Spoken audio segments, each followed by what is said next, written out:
través del libro de Hechos de los Apóstoles. En la entrega anterior cerramos esta miniserie dentro de la serie titulada Características de un testigo. Y ahí cubrimos el cumplimiento de la promesa y la obra del Espíritu Santo, concluyendo que la llenura del Espíritu Santo es más que una experiencia, es un empoderamiento para dar a conocer las maravillas de Dios, siendo la mayor y más grande maravilla Cristo mismo. En esta nueva entrega veremos el primer sermón de Pedro fuera del grupo de los 120 y veremos cómo la palabra de Dios es la que domina todo el discurso y la forma en cómo esta palabra impacta a las personas que lo escuchan. En ese sentido, a finales del siglo XIX hubo un hombre llamado Guglielmo Marconi. Él logró algo que era al parecer impensable. Él logró enviar una señal a través del aire sin necesidad de cables y haciendo que no solamente viajara en el aire, sino que fuera un mensaje recibido por una antena. Fue en el 1901 cuando Marconi logró la primera transmisión transatlántica, cruzando el vasto océano Atlántico solo con una chispa y una antena dispuesta a captar la señal, que es lo que conocemos hoy como la radio. La clave de este invento no fue solo el poder del emisor de mandar la señal, sino la combinación de la señal enviada y una antena o un receptor que recibiera la información. Mientras que la antena estuviera lista, las ondas magnéticas viajarían y el mensaje llegaría.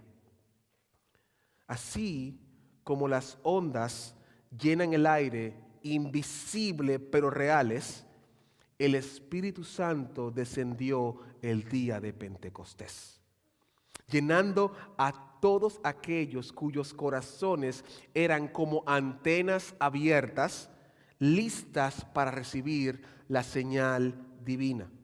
No importaba su origen, su género o su estatus social, cualquiera podría recibir la señal en su antena del Espíritu Santo. Mis queridos hermanos y hermanas, hoy, mientras exploramos el sermón de Pedro en Hechos 2, 14 al 47, les invito a preguntarse: ¿está mi corazón funcionando bien como antena espiritual? ¿Estoy sintonizado para captar el mover del Espíritu Santo? Porque Pentecostés fue más que un evento histórico. Fue una transmisión que inició ese día y no ha parado de transmitir, haciendo que no solamente el Espíritu Santo, sino el poder del Espíritu Santo esté disponible a toda antena que esté disponible. Y esto lo veremos en 3 movimientos del texto. Primero veremos el cumplimiento profético de Pentecostés en los versos 14 al 21. Luego veremos el cumplimiento profético de Cristo en los versos 22 al 36. Y por último, culminaremos con el cumplimiento profético de la iglesia en los versos 37 al 47. La idea que quiero que quede en sus corazones, hermanos, es que solo la unción del Espíritu Santo hace efectiva la predicación de la palabra, permitiendo que personas de todo origen crean y sean salvas. Lo repito una vez más. Solo la unción del Espíritu Santo hace efectiva la predicación de la palabra, permitiendo que personas de todo origen crean y sean salvas. Le invito a que oremos juntos. Padre amado y Dios Todopoderoso, a pesar de mí, oh Señor, a pesar de mis múltiples pecados, de mis múltiples faltas, de mis múltiples errores, edifica a tu iglesia, Señor, para tu gloria y para tu honra, en el nombre de Jesús. Amén. Primero veamos el cumplimiento profético. Y en este cumplimiento profético de Pentecostés, y en esta primera parte vamos a ver dos elementos importantes. Primero, el liderazgo de Pedro y una aclaración pertinente. Primero empecemos con el liderazgo de Pedro. Vaya conmigo, por favor, al capítulo 2, verso 14. La primera parte dice: entonces Pedro, poniéndose en pie con los 11. Es necesario traer a colación lo de Pedro, ya que existe una facción del cristianismo que sostiene que Pedro se le encomendó o se le encargó dirigir la iglesia, ya que esta encomienda se le dio a Pedro, ha ido pasando de uno a otro Pedro, entre comillas, hasta la fecha de hoy. Parte de los argumentos que expone esta facción del cristianismo para justificar esta posición se toma de Mateo 16, 16 al 18, que es como el texto principal. Hay otros textos, pero ellos toman este texto como principal, en donde Pedro, ante la interrogante de Jesús a sus discípulos sobre qué pensaban ellos acerca de él responde, verso 16 de Mateo 16, dice: respondiendo Simón Pedro dijo: tú eres el Cristo, el Hijo del Dios viviente. Jesús les respondió: bienaventurado eres Simón, hijo de Jonás, porque no te reveló carne ni sangre, sino mi Padre que está en los cielos. Y yo también te digo que tú eres Pedro, y sobre esta roca edificaré mi iglesia, y las puertas del Hades no prevalecerán contra ella. La controversia viene por el tema de si Jesús está hablando sobre la roca como Pedro, o si está hablando de la declaración que dijo Pedro. Esto por dos razones. Primero, por la similitud del nombre Pedro en griego, que se traduce como piedra o piedrita, y la roca sobre la cual Jesús va a edificar su iglesia. Como iglesia protestante nos suscribimos a pensar que Cristo está hablando de la declaración de Pedro y no de Pedro. Y esto por varias razones. Primero, es la opinión más común, no es la absoluta, pero es la más común de los padres de la iglesia. Los padres de la iglesia son los discípulos de los discípulos. Están los padres apostólicos, que son evidentemente los discípulos. Luego están los apóstoles. Luego vienen los padres apostólicos, que son los discípulos de los apóstoles. Y luego vienen los padres de la iglesia, que son los discípulos de los apóstoles. Entonces, en general, ellos todos, la mayoría, no todos, coinciden en que Jesús está hablando aquí de la declaración de Pedro y no de Pedro como persona. Esta idea, de hecho, de la sucesión fue lo que trajo la principal división de la iglesia en el 1050 después de Cristo entre la iglesia de Oriente y la iglesia de Occidente, que en este caso es la iglesia de Oriente, es la ortodoxa. Pero al mismo tiempo, estas sucesiones no están confirmadas en la historia. Es decir, no hay una línea real, aunque existe una lista, pero cuando se analiza la lista se da cuenta de que hay muchos errores. Personas que ni siquiera existieron o personas que no fueron estos supuestos sucesores de Pedro. Pero, entre otras cosas, esta doctrina de la sucesión apostólica como que no le aporta nada al Evangelio, en el sentido siguiente: que Pedro haya sido o no sido el primer papa no hace que el Evangelio sea más ni menos efectivo. El Evangelio son las buenas noticias de salvación de Jesucristo, no de Pedro. Entonces, como que esta doctrina no le aporta, tampoco le resta, pero no le aporta nada al Evangelio. Pero creo que lo más contundente, hermanos, es que la iglesia no depende de seres humanos. La iglesia depende de Cristo. Si la iglesia dependiera de edificarse en Pedro, estuviéramos perdidos. Escúcheme bien, si la iglesia dependiera de Pedro y sus sucesores, estuviésemos perdidos, porque el humano es falible, es pecador, y Dios no puede depender de nosotros. Todo lo contrario, la iglesia depende de Cristo. Y el Espíritu Santo es la evidencia de esto, ya que es por el Espíritu Santo que nace la iglesia. Recuerden que Pedro está en términos cronológicos antes que el Espíritu Santo. Pero antes del Espíritu Santo no hay iglesia. Tiene que venir el Espíritu Santo para que inicie la iglesia. Es cierto que vemos en Pedro ciertas dotes de liderazgo. Él toma las riendas, él habla con más frecuencia, pero es muy probable porque él era probablemente mayor que los demás discípulos. De hecho, de acuerdo con algunos eruditos, los discípulos, excepto Pedro, eran prácticamente adolescentes o jóvenes adultos, no necesariamente hombres. Y entre las explicaciones que dan los académicos está que primero que Pedro es el único que tiene esposa. Segundo, al parecer, cuando se mencionan a los demás discípulos, se menciona a su papá, como por ejemplo el caso de Juan y Andrés, que dicen hijos de Jonás. Al parecer, Pedro también es el único empresario individual y es el único que está registrado pagando impuestos, algo que hacían solamente los adultos.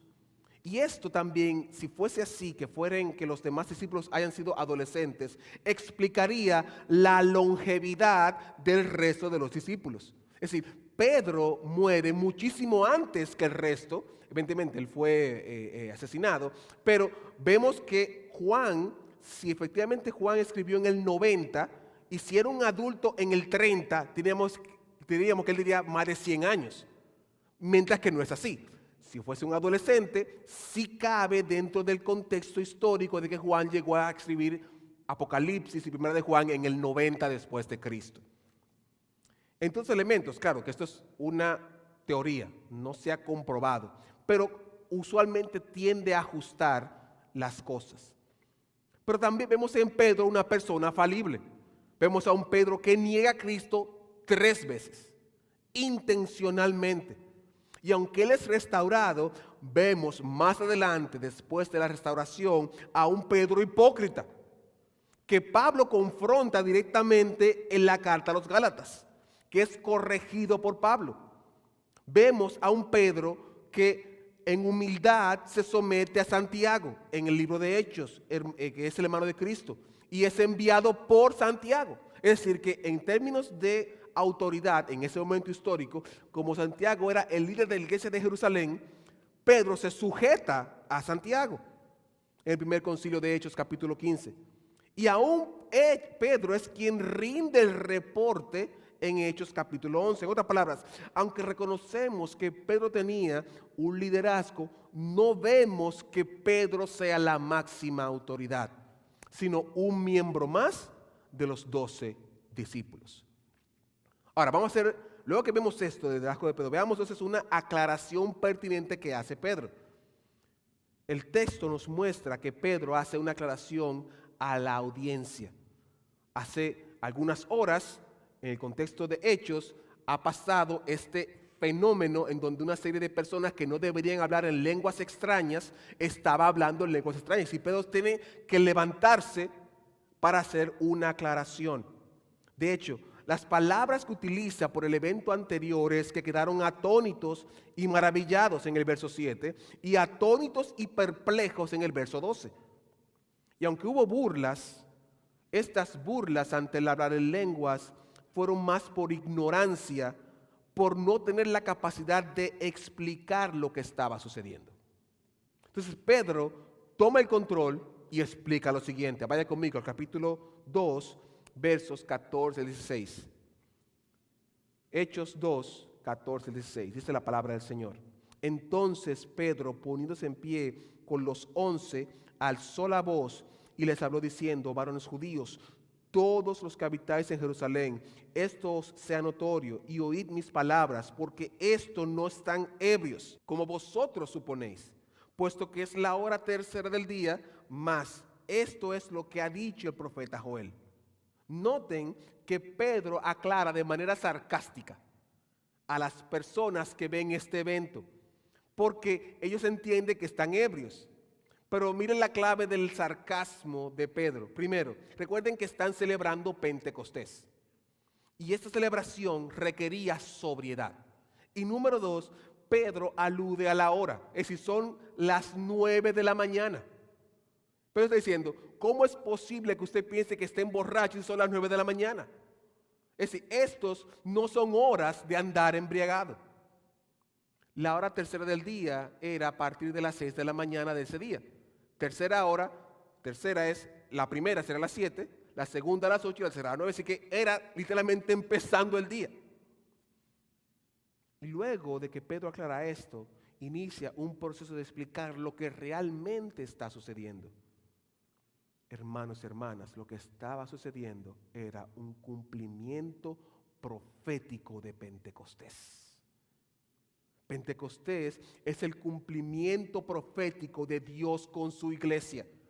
Y lo primero que resalta de este cumplimiento profético es que el Espíritu Santo está disponible para todos. Verso 17 del capítulo 2.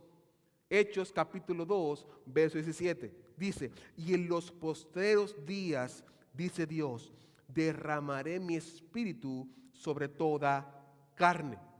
Y esto es sumamente importante porque en Pentecostés abre la puerta a que cualquiera pueda ser parte del pueblo de Dios. Recuerden que en Pentecostés se celebra la cosecha y los pobres, las viudas y los extranjeros recibían la gracia de las sobras. Pero en este Pentecostés reciben la gracia de las primicias. Es decir, Cristo mismo. Por lo tanto, ya cualquiera, judío o gentil, podía recibir la gracia de Cristo. De manera que Pentecostés implica diversidad. Y en su discurso, Pedro explica cómo es esta diversidad. Vaya conmigo al verso 17-18 del capítulo 2. Capítulo 2, verso 17-18 dice, y en los posteros días el Señor derramaré mi espíritu sobre toda carne, y vuestros hijos y vuestras hijas profetizarán. Vuestros jóvenes verán visiones y vuestros ancianos soñarán sueños. Y de cierto sobre mis siervos y sobre mis siervas en aquellos días derramaré mi espíritu y profetizarán. Esta clasificación divide al pueblo en tres partes y en tres partes de puntos opuestos: hijos e hijas, es decir, varones y hembras, jóvenes y ancianos, siervos y siervas. Y noten que aquí lo que está resaltando es que no importa el género, no importa la edad y no importa el nivel social, el Espíritu Santo está disponible para todo aquel que cree. Esto no es algo de élite, esto no es algo de que quién sabe más o quién sabe menos. El pueblo de Israel, habían solamente algunos elegidos. Solo algunos podían tener el contacto con Dios, como Elías, como José, como Samuel. Pero no, ahora el Espíritu Santo abre las puertas para que todo aquel que cree sea bautizado con el Espíritu Santo. Hermano y hermana, el Espíritu Santo está disponible para ti. Tú no tienes que tener un grado académico, tú no tienes que tener millonario, no tienes que ser pobre ni rico, solamente tienes que creer. Lo que significa que usted y yo podemos ser llenos del Espíritu Santo. Usted y yo estamos aprobados para que el Espíritu Santo se derrame en nosotros. Es una promesa para usted, es una promesa para mí. Y noten cuál es la clave de todo esto. En la parte C del versículo 18 dice, y profetizarán. Capítulo 2, verso 18.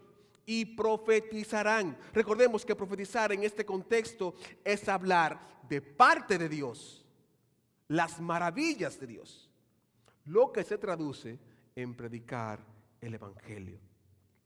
Y veremos ahora por qué. Pero primero tenemos que tocar los versos 19 y 20, que son estos versos. Vaya conmigo, versos 19 y 20 del capítulo 2. Y daré prodigios arriba en el cielo y señales abajo en la tierra, sangre y fuego y vapor de humo. El sol se convertirá en tinieblas y la luna en sangre, antes que venga el día del Señor, grande y manifiesto.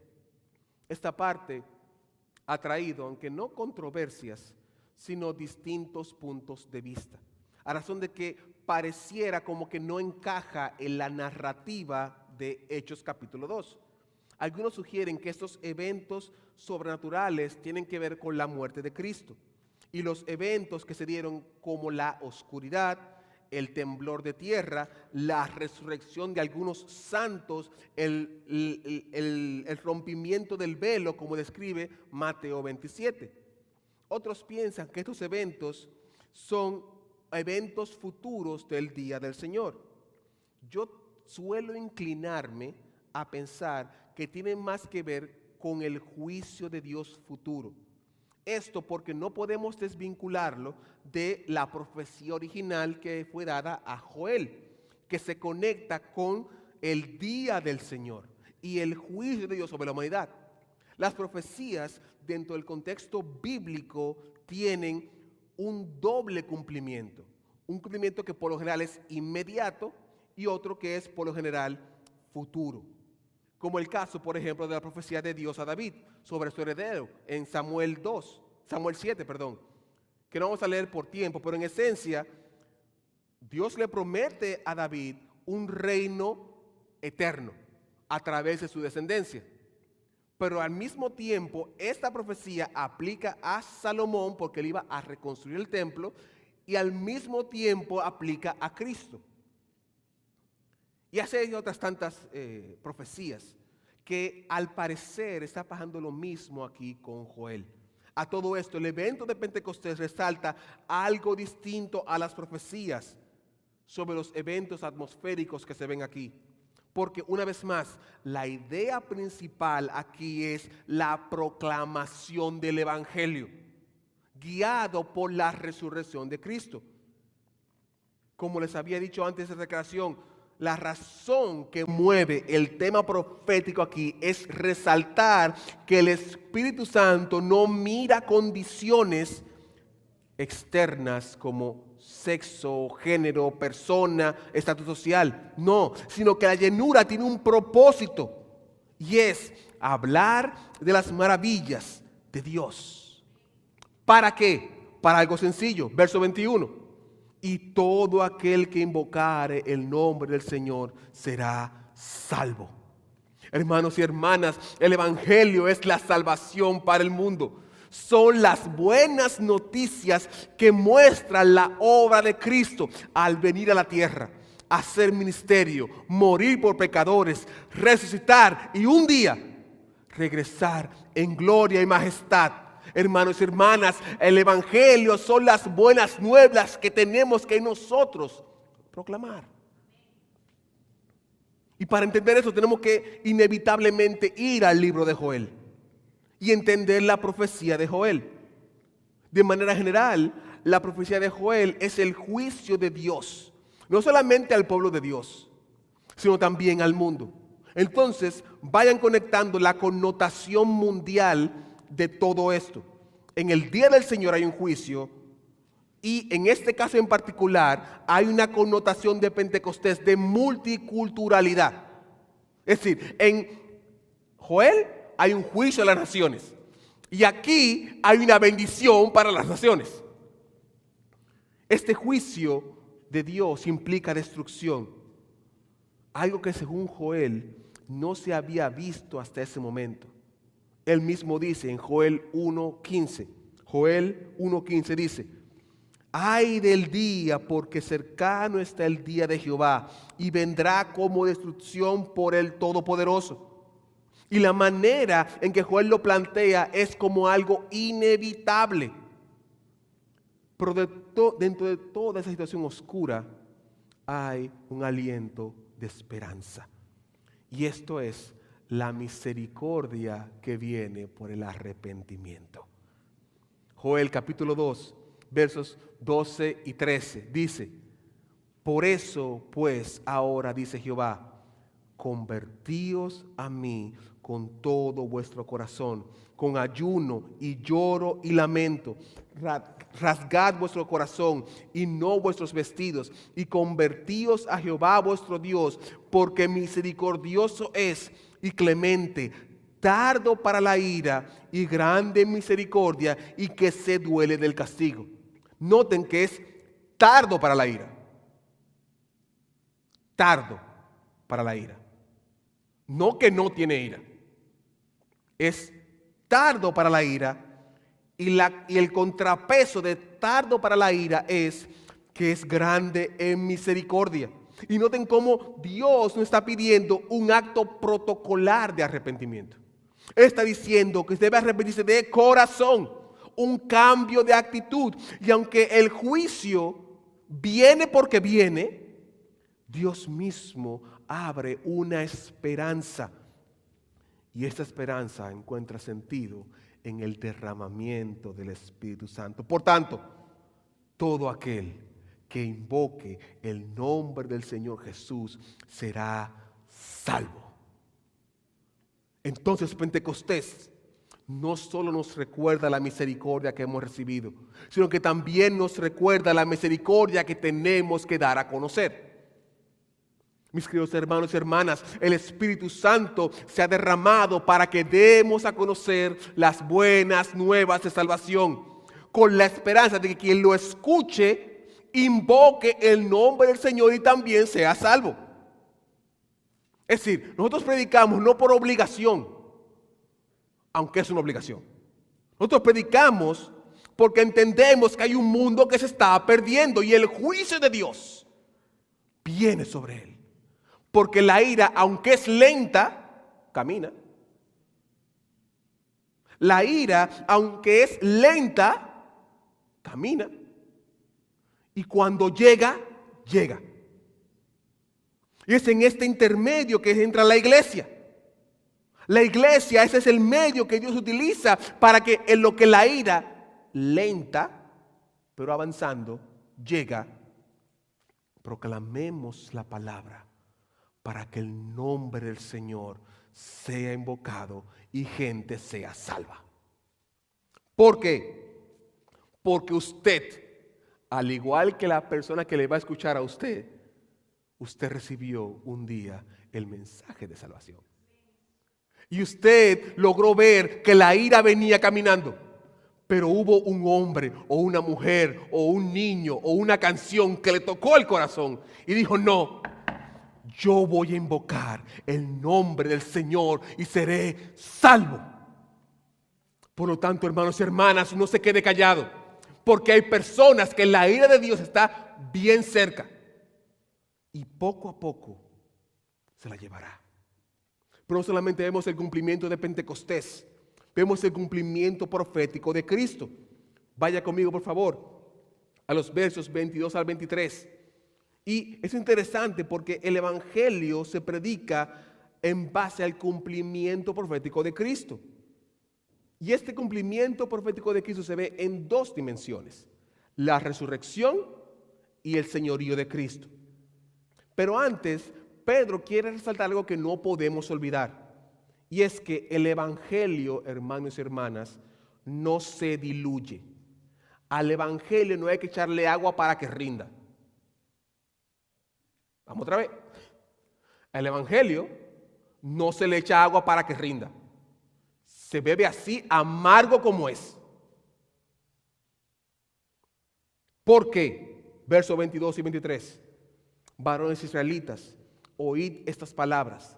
Jesús Nazareno, varón aprobado por Dios entre vosotros con las maravillas, prodigios y señales que Dios hizo entre vosotros por medio de él, como vosotros mismos sabéis, ustedes fueron entregado por el determinado consejo de Dios, anticipado conocimiento de Dios, ustedes prendisteis y matasteis por manos de inicuos, crucificándole.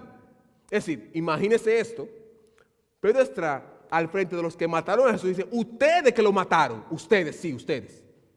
Es decir, el evangelio no se suaviza, que es lo que vemos hoy.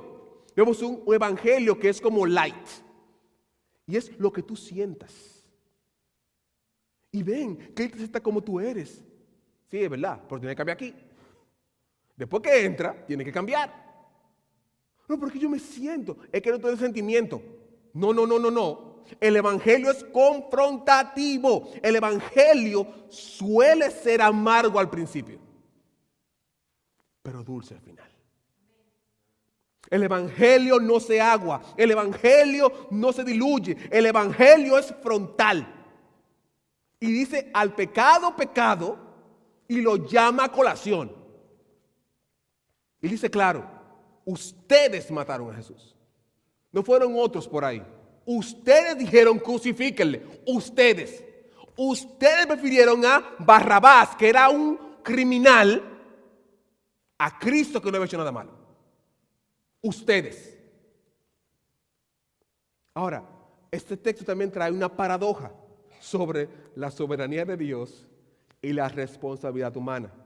Esta paradoja plantea que Dios está en control de todo y que nada escapa a su control, pero al mismo tiempo le da responsabilidad al hombre de su pecado. Y la respuesta es, no sabemos cómo eso funciona. No sabemos cómo se da esta relación de soberanía de Dios y responsabilidad humana. Lo que sí sabemos es que hay soberanía de Dios y responsabilidad humana. Dios hace que las cosas pasen, pero usted es responsable de las cosas malas que pasan. Ahora, el punto aquí no es determinar cómo entender la paradoja, porque las paradojas se aceptan, no se analizan, en el sentido de que hay un punto donde yo no voy a entender por qué está pasando eso. Sin embargo, esta paradoja, luego que se acepta, entonces te dice a ti, me dice a mí, eres un pecador que necesita a Jesús. Ahora, no solamente que no se enfoque en la paradoja, sino que esto sirve como plataforma para Pedro explicar la diferencia entre Jesús y David. Vaya conmigo, por favor, al verso 23 al 28. Dice Hechos 2, 23 al 28, a este, entregado por el determinado consejo y anticipado conocimiento de Dios, prendisteis y matasteis por manos de inicuos, crucificándole, al cual Dios levantó sueltos los dolores de la muerte, por cuanto era imposible que sea retenido por ella. Porque David dice de él, veía al Señor siempre delante de mí, porque está a mi diestra y no seré conmovido. Por lo cual mi corazón se alegró y se gozó mi lengua, y aún mi carne descansará en esperanza, porque no dejarás mi alma en el Hades, ni permitirás que tu santo vea corrupción. Me hiciste conocer los caminos de la vida, y me llenarás de gozo en tu presencia. Pedro cita el Salmo 16 y elabora un argumento que tiene que ver con la resurrección de Cristo. Que la muerte, aleluya, la muerte, hermano, no pudo retener a Cristo. La muerte no pudo retener a Cristo. La muerte sí retuvo a David. La muerte retuvo a David, que era el famoso rey, como el rey paradigmático. Pero este rey, la muerte lo contuvo. Nuestro rey, nuestro Mesías, se levantó de los muertos triunfante. Nuestro rey es nuestro rey. No es David.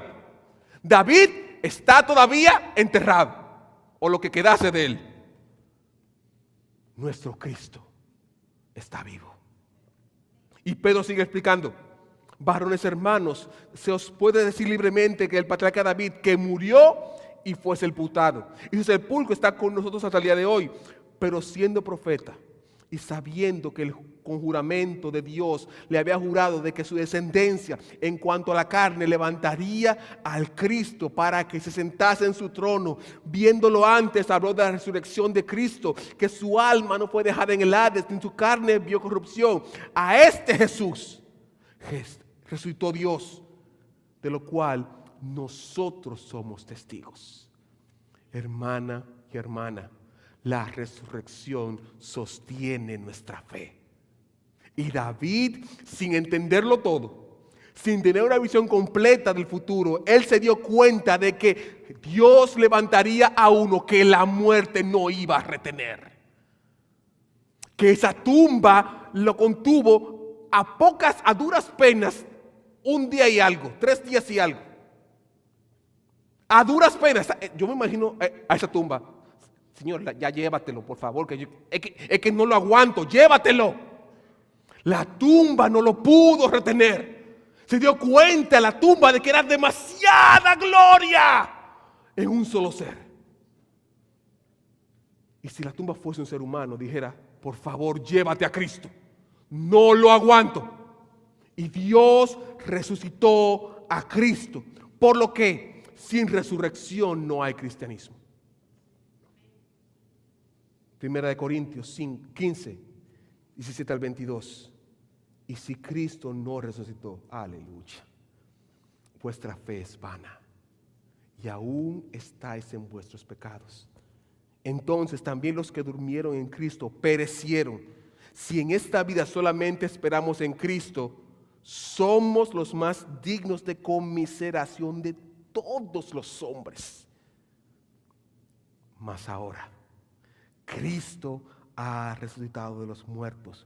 Primicia de los que durmieron es hecho, porque por cuanto la muerte entró por un hombre, también por un hombre la resurrección de los muertos, porque así como en Adán todos mueren, en Cristo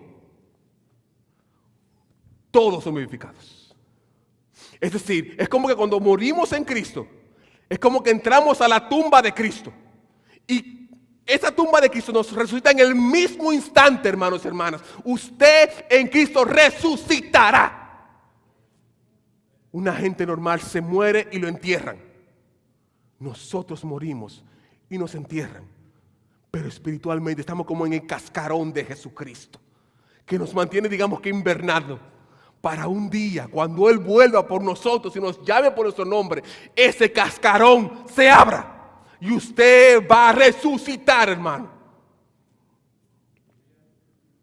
¿Por qué eso es relevante?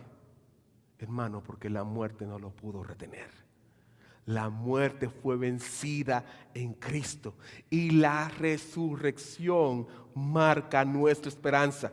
¿Y cuál es esa esperanza? Que un día como Cristo resucitó, el día que ya Él tiene determinado en el cielo que Él va a volver por nosotros, Él dirá su nombre y dirá, ven hijo, levántate. Y así como Lázaro dijo, Lázaro, ven fuera, Él va a decir, iglesia, ven fuera. Aleluya. Y ese día Cristo volverá. Pero no solamente que Cristo nos da la esperanza, sino que también David reconoce a Cristo como Señor. Versos 33 a 36 del capítulo 2. Así que, exaltado por la diestra de Dios y habiendo recibido del Padre la promesa del Espíritu Santo, ha derramado esto que vosotros ves hoy, porque David no subió a los cielos, pero él mismo dice, dijo el Señor a mi Señor, siéntate a mi diestra, hasta que ponga a tus enemigos por estrado de tus pies. Sepa pues ciertísimamente toda la casa de Israel que a este Jesús, a quien vosotros crucificasteis, Dios le ha hecho Señor y Cristo. Hermanos y hermanas, nuestro Cristo reina. Salmo 97:1. Jehová reina. Jehová reina. Regocíjese la tierra, alégrese las muchas costas. Aleluya. Hermano y hermana, ahora póngale su nombre. Jehová reina, Viula, gózate. Jehová reina, Viula, gózate, porque tu rey está vivo. Iglesia Viula, Jesús resucitó, Jesús reina, regocíjate, Porque tu esperanza no está en David. Tu esperanza no está en Samuel. Tu esperanza no está en Moisés. Tu esperanza no está en el pastor. Tu esperanza está en Jesucristo. Y Jesucristo, el Mesías, resucitó. Pero también vemos el cumplimiento profético de la iglesia. Este último elemento que trata Pedro en su sermón es un cumplimiento que invita a la iglesia a que entienda su nacimiento y su misión.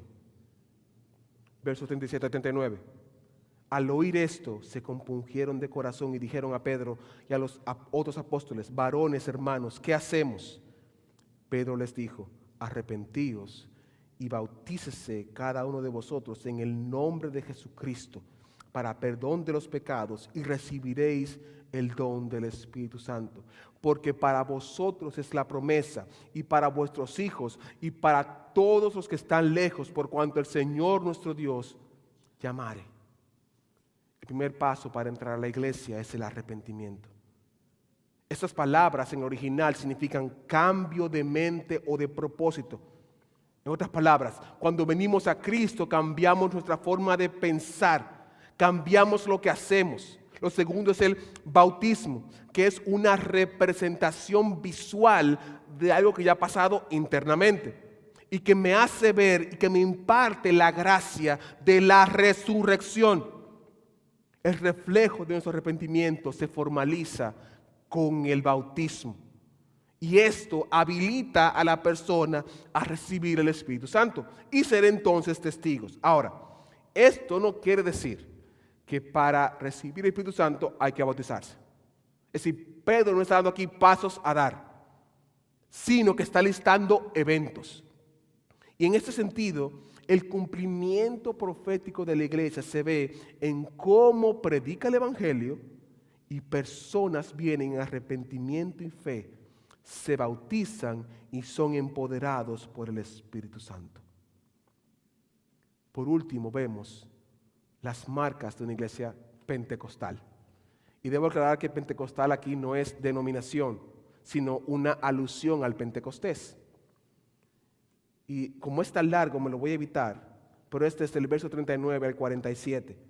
Y las marcas que dice de una iglesia de Pentecostés se resumen en predicar el Evangelio, verso 40, crecer, verso 41, es apostólica, fundamentada en la doctrina de los apóstoles, verso 42, impacta a la sociedad y quinto es unida. Permítame concluir. A través de este sermón, Pedro nos muestra los diferentes cumplimientos proféticos dentro de Pentecostés. Primero, la revelación de Joel en Pentecostés.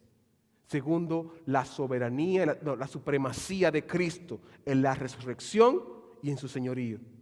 Y en la iglesia nos muestra la misión que tenemos pendiente. Nuestra misión, hermanos y hermanas, es hablar del Pentecostés, que Cristo resucitó y que hay salvación para la humanidad. Proclama el Evangelio. Proclama el Evangelio, hermano y hermana. Y esto es efectivo a través del Espíritu Santo, que es quien abre las puertas a toda familia del mundo a venir a Jesús. ¿Cómo lo aplicamos hoy? Primero, seamos bíblicos. Todo el sermón de Pedro estuvo basado en la palabra de Dios. Al igual nosotros debemos conocer la palabra de Dios y proclamar la palabra de Dios sin diluirla, sin echarle agua, sin ponerle caramelos, sino sabiendo que ella es efectiva aun cuando al principio es amarga, que ella sirve a través del Espíritu Santo para transformar. Por lo tanto, comparte el Evangelio con confianza, sabiendo que aunque pueda sonar fuerte, el Espíritu Santo trabajará en el corazón de esa persona. Número 2, seamos una iglesia de Pentecostés. La iglesia de Pentecostés prioriza la llenura del Espíritu Santo para alcanzar las almas para la gloria de Dios. Y quiero explicarme con esto. Lo que priorizamos aquí no es la experiencia extrasensorial. No, lo que priorizamos aquí es el empoderamiento para dar a conocer a Cristo. Y la manera en que lo hacemos efectivo es a través del Espíritu Santo. Y por último, compartamos el Evangelio. Pentecostés nos recuerda que el Espíritu Santo está disponible para cualquier persona. Grande, mediano, chiquito, rubio, moreno, blanco, oscurito, medio trigueño, rico, pobre, no importa la condición, el Espíritu Santo está transmitiendo un mensaje y solamente necesita antenas disponibles. Por lo tanto, si aún no estás en la fe, sepas que el Espíritu Santo sigue transmitiendo hoy a través de hombres y mujeres que predican el Evangelio. Y aunque es cierto que el mensaje del Evangelio está disponible para todos, habrá un día en que no lo va a estar. Ya sea porque la iglesia no esté aquí o porque usted no esté aquí. Y cuando esto pase, ya no habrá más opción. Pero esto no tiene que ser así. Hoy que has escuchado el mensaje de salvación, ven a Cristo hoy. Tú puedes venir a Él en arrepentimiento y fe y Él te puede llenar con su Espíritu Santo, pero más que todo te va a dar salvación si invocas su nombre hoy. Ven a Cristo hoy, ven a Él y recibe la salvación. Y si ya estás en la fe, mantén tu antena siempre disponible para recibir el mensaje de Dios a través de su Espíritu Santo. Pero al mismo tiempo, ten tu transmisor listo para dar a conocer ese mensaje que te ha dado el Espíritu Santo. Y más antenas vengan a Él. Oremos. Padre amado y Dios Todopoderoso, toda la gloria y toda la honra es para ti, mi Señor. Gracias por tu gracia y gracias por tu misericordia. Ayúdanos, oh Señor, a ser llenos de tu Espíritu Santo, a darnos cuenta del cumplimiento profético de Pentecostés, que nos abre las puertas al cumplimiento profético de Cristo como el primero de la resurrección y el Señor de todo. Y que esto también da pie al cumplimiento profético de la iglesia, que recibe el mensaje y proclama el mensaje. Gracias, Padre, en el nombre de Jesús. Amén. Dios les bendiga, mis hermanos.